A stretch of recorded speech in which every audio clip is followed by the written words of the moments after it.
Mr. President, I ask that the quorum call be vitiated. Without objection. Under the previous order, the Senate will observe a moment of silence in memory of Officer Jacob J. Chestnut and Detective John M. Gibson of the United States Capitol Police.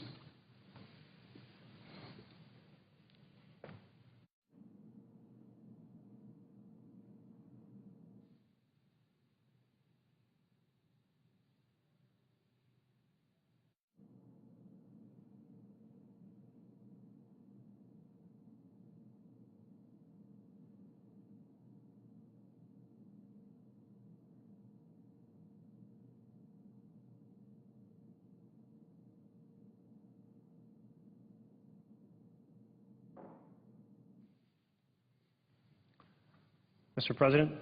Senator from Oregon. Thank you, Mr. President. Thank you for leading the moment of silence that we just had for Officer Jacob Chestnut and Detective John Gibson of the United States Capitol Police. It's important to recognize that each and every day that the citizens of the United States come to the Capitol, they are able to visit this chamber, to visit the offices of their elected senators, and across the building, the offices of the members of the House of Representatives, the representatives of the House of Representatives.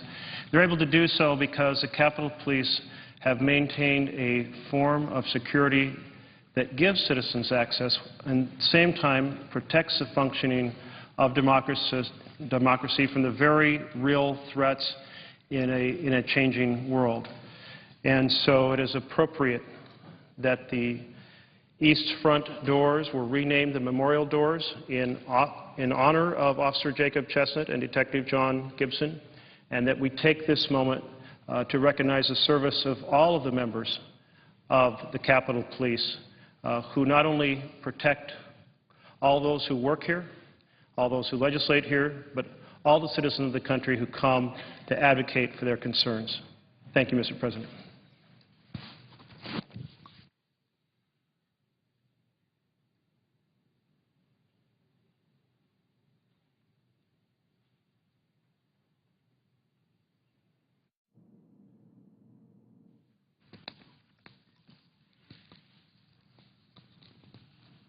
Mr. President, I note the absence of a quorum. Clerk will call the roll. Mr. Akaka.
Dispense with? Without objection. And, Mr. President, I'd add my... Just a moment.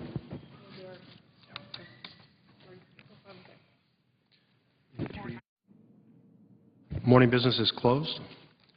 Under the previous order, the Senate will proceed to executive session to consider the following nominations, which the clerk will report.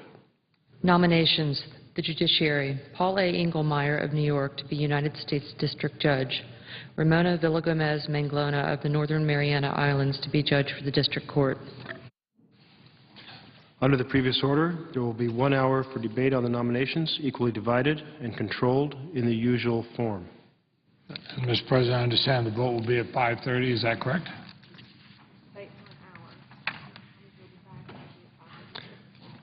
There is debate for 1 hour. If no time is yielded back, then the vote will be at 5:36. Mr. President, I will yield back 6 minutes of my time so the vote can begin at 5:30. Mr. President, I note that the Senate observed a moment of silence for John Gibson and Jacob Chestnut, who were killed here in the Capitol in 1998, July 24th, both excellent police officers, one uniformed, one plainclothes, the protective division. My wife and I knew both John Gibson and Jacob Chestnut, both, and we were at their memorial services, both fine officers. And I'm glad we had a moment of silence. I would also note, Mr. President, we sometimes forget we have a lot of very good police officers, both in the uniform division and plainclothes division in this Capitol. And they are there to protect us at all times of day or night, no matter what the weather is, no matter what the circumstances. And it is something we should keep in mind. We can go home a lot of times when the session ends. They're here to make sure everything is still safe. So I think we owe all of them a debt of gratitude, but I also hope that all of them will remain safe. And it is a tragedy that Officers Gibson and Chestnut were not able to remain safe, but they died protecting the Capitol. Now today the Senate was going to finally vote on, and I say finally vote on, 2 judicial nominations reported unanimously by the Judiciary Committee in early April. Just put that in perspective, Mr. President. Way back when I know snow was still falling in my state, every single Republican, every single Democrat voted for these 2 nominees. Past years, certainly under Republican presidents, they would have been confirmed probably in a voice vote that same week in a wrap-up session. For some reason, my friends on the other side think it should be different for the Democratic president than it was for a Republican president, or for that matter, all past presidents. Despite the support of every Democrat and every Republican on the Judiciary Committee, the nominations of Paul Engelmayer to fill a judicial emergency, not just a normal judicial situation, a judicial emergency vacancy in the Southern District of New York, and Ramona Manglona to fill a 10-year term in the District Court for the Commonwealth of the Northern Mariana Islands, have been stalled for 3.5 months on the Senate's executive calendar. Now, these are the kinds of qualified consensus judicial nominations that in past years have been confirmed promptly. Certainly since I came here, whether it was under President Ford or President Carter or President Reagan or either the President Bushes, they'd be confirmed promptly rather than being forced to languish for months because of Republican refusal to consent to debate and vote on nominations. Think how humiliating it is for the nominee. And they have to put their life on hold if they're practicing law. For one thing, they're probably going to take a huge cut in pay for these judgeships. But they're taking even a quicker one because they can't really practice law. This is pending. They can't get involved, take on other clients, get involved in court cases when what they would assume any day they might finally be confirmed. So dragging on for months. And at a time when judicial vacancies remain above 90 throughout this country, these needless delays perpetuate the judicial vacancy crisis that Chief Justice Roberts, a Republican, wrote of last December, and that the President, the Attorney General, and Bar Associations, chief judges of both parties around the country have urged us to join together to end. Can imagine the example we set to anybody who has litigation, and they say, well, we can't hear your litigation. No matter how important it is, you have to wait year after year after year because we don't have a judge. Even though we have a spot for one, we can't get them confirmed. Now, the Senate can do a better job working to ensure the ability of our federal courts to provide justice to Americans around the country. Recently, Chief Judge Moreno of the Southern District of Florida wrote to the Senate leaders urging the expedited action on 2 nominations to fill judicial emergency vacancies in that district. Both Kathleen Williams and Robert Scola, among the many judicial nominees who were reported unanimously, every single Democrat, every single Republican supporting them in the Judiciary Committee, and both are being delayed for no reason whatsoever, certainly no good reason. Chief Judge Moreno writes, the judicial shortage with 3 vacancies in our district is becoming acute. For this reason, I ask your assistance in expediting both confirmations. The Judiciary Committee has found the nominees qualified, and the people of South Florida eagerly await their service. Now, these nominees have the support of their home state senators. Senator Nelson, a Democrat, Senator Rubio, a Republican. The 2 senators have set aside any partisan actions. The Senate Judiciary Committee set aside partisan action by voting for them unanimously. Why should they be held up because of partisan actions on this floor?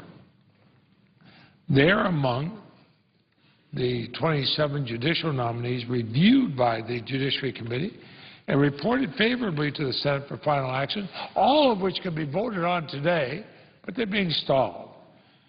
So I'm glad of that 27. We are finally being allowed to consider 2 who will be confirmed today, but they've been waiting since early April. This is not traditional, and it certainly doesn't help the other 25 to languish. This is not how the Senate has acted in years past with other presidents' judicial nominees. Certainly, we didn't with the Republican President, George Bush. It is not accurate to pretend, as some have, and it is a pretense, that real progress is being made in these circumstances. When you have, after we have these 2 votes, we still have 25 sitting on the calendar that could be disposed of within an hour, and they're blocked week after week after week. That's not making progress. Maybe we make progress in the committee, but if they're going to block them on the floor, it's not progress. Vacancies are being kept high. Consensus nominees are being delayed. But it's the American people, Republicans, Democrats, Independents alike, who are suffering, and the federal courts are being made to suffer. This is another area in which we must come together for the American people. Let's do something for the American people for a change, and not just for a political party. There is no reason why senators can't join together to finally bring down the excessive number of vacancies that persisted in federal courts throughout the nation for far too long. That's not a Republican or Democratic issue. That's an American issue. Between now and the August recess, the Senate should consider all of the judicial nominees ready for a final vote, including those desperately needed in southern Florida, backed by Senator Nelson and Senator Rubio. Now, I expect the 2 nominations we're going to consider today be confirmed overwhelmingly. But when they are, we're going to have to ask ourselves, why were they stalled so long, like the 24 other consensus nominees being stalled for no good reason? Now, I thank Senator Grassley for his cooperation in working with me to make progress in the committee concerning judicial nominations in regular order. And we have made progress in the committee, but it goes for naught if we can't get them confirmed on the floor. Because our work in the committee has not been matched in the Senate, where agreements to debate and vote on judicial nominations are too few and too far between. These are only the 6th and 7th nominations the Senate has considered in the last 2 months. And this was with 27 that had been voted out in a bipartisan fashion, waiting to be voted on. We only get number 6 and number 7 in 2 months. There are 25 judicial nominations fully considered by the Judiciary Committee. Sent the Senate. Of them, 20 were unanimously reported, all Republicans, all Democrats, not a single negative vote. At the very least, we ought to take up those 20. The 2 nominations that should be considered today are reported in April. They're 13 reported by the committee way back in May or earlier. In fact, 11 of those were unanimous. When I urged the Senate to take up and vote on the many consensus judicial nominations on the calendar, these are people who have been voted through unanimously. They're ready for action before the Memorial Day recess. Republican senators would not agree to a single one.